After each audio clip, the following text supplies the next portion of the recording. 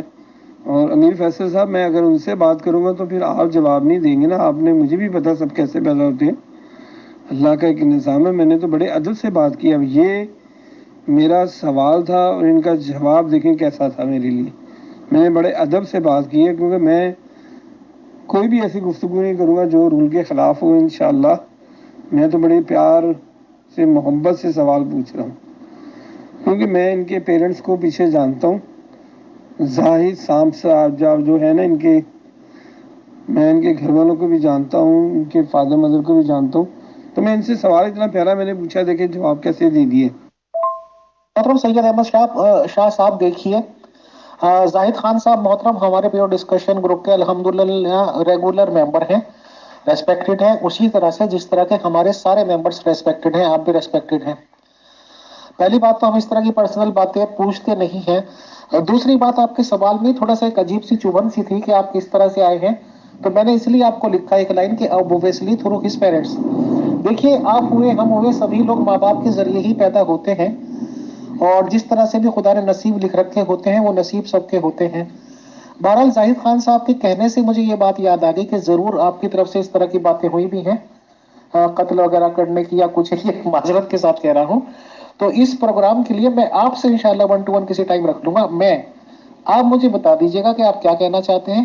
اور زاہد خان صاحب کا اس وقت کیونکہ میں نے ان کو انوائٹ کر رکھا ہے تو ان کا اسٹیٹس بڑھ جاتا ہے اور وہ ایک گیسٹ کا بھی ہو جاتا ہے، تو اس لیے ہم آپ سے آگے کی گفتگو فی الحال نہیں ہونے دیں گے، معذرت، انشاءاللہ بعد میں دیکھتے ہیں. محبتوں کے ہے یہ پھیرے، تو شمع الہی جلا لے، انگ انگ میں تو اس کو بسا لے، راہی بھٹکنے والے. Thank you, Amir Faisal Sahib. And if somebody have a real question about spirituality, I'm always ready to give answer. Now he's going to open the story and about many lie. So we end up here. محترم زاہد خان صاحب، بہت بہت شکریہ، بہت جزاک اللہ.